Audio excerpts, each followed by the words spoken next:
I'm not sure when I love you the most. Is it when you come to my concerts, shocking every pony with your wild blue mane and your boisterous attitude? You're always so excited, Vinyl. I don't know how you do it. You're always chatting up strangers, including some ponies who prefer to remain strangers. The stuffy types, as you call them, the ones who come not to hear music but rather be seen listening to it, are always so uncomfortable around you. And it's not because you're different per se, at least not in the way they mean. Whether they realize it or not, I don't think they're truly bothered by your mane, or your background, or the fact that you work in a dance club.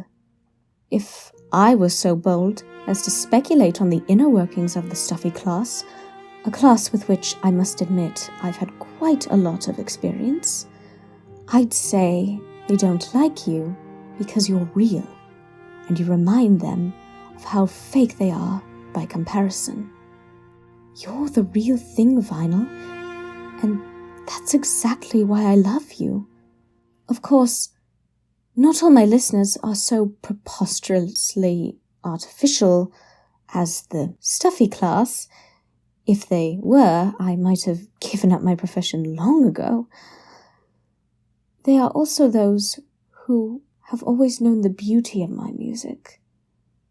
But that too makes me think of you, because in the beginning, you didn't know the first thing about it.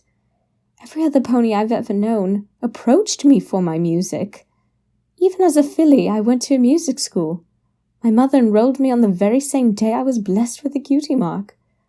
The whole world knew me as that talented filly Octavia, and they always asked me to perform for them. When I grew up, it became my full-time profession. I've always loved music, but I never imagined that some pony might know me without knowing my music first. We met in a coffee shop. A coffee shop? I don't even drink coffee.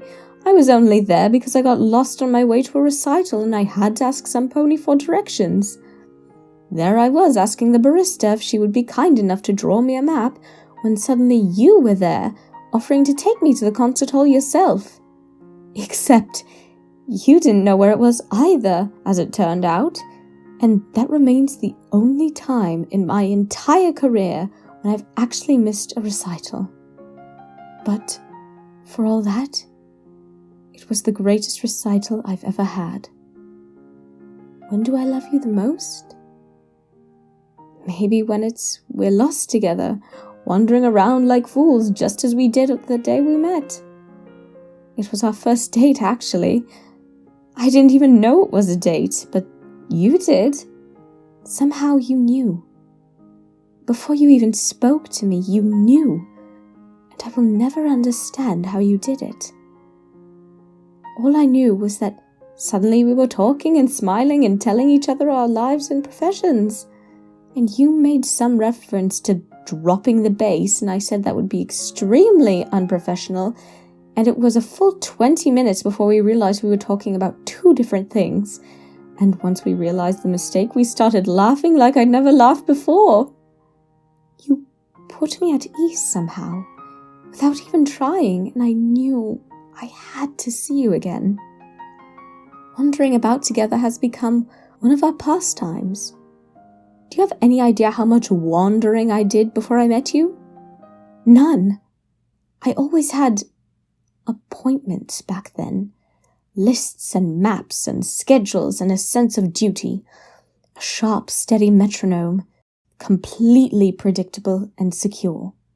My mother had it all planned out from early on, and I accepted it all. You don't improvise when you're playing a cello, unless your name is Vinyl Scratch. When do I love you the most? Maybe it's when you actually tried to play a cello on my birthday last year. You had a preposterous little band put together, consisting entirely of ponies from the dance club. Jam Session showed up with a double-necked bass guitar because he didn't understand the concept of a classical double bass. The lot of you produced the most ridiculous piece of music I have ever heard, and I loved it. Celestia, help me. It was the most beautiful thing I have ever heard, because it was you. Or perhaps, come to think of it, perhaps it wasn't the most beautiful thing I've ever heard, because I've learned that there is music beyond music. Music beyond notes and instruments and long-dead composers.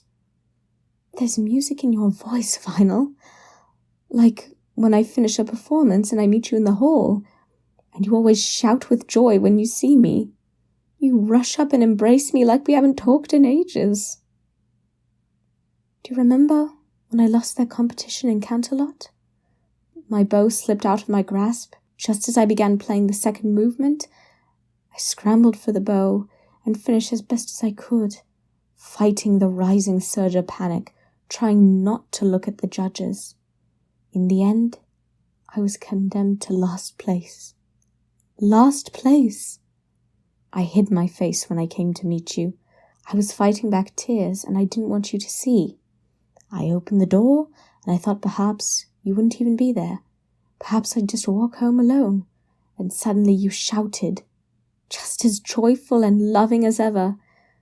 And I looked up in bewilderment as you rushed through the crowd to meet me, and you held me close and you kissed away my tears and whispered, I love you, over and over again. When do I love you the most? Maybe it's on those nights when I visit you at the club with its thriving, screaming masses. I don't think I could have ever seen the beauty in it if you hadn't been there to guide me. I've watched you in your element, hosting wild, wonderful concerts. But soon enough, Vinyl, I'll give you the greatest concert of your life.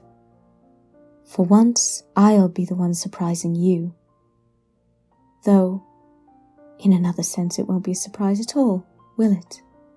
The details may be surprising, but in your heart you must know it's coming sooner or later. I'm going to get on that stage, my darling. I'm going to take the microphone. I'll smile, and I'm sure you'll smile back. And then, with all of our friends watching from the dance floor, I will ask you to marry me. And I know what you'll say. But that's for another day. A glorious day, to be sure, but I have so much glory already. I lie here next to you in our bed, your foreleg draped around me, loving me even in sleep. I listen closely to the soft rhythms of our breath and the tender duets of our heartbeats.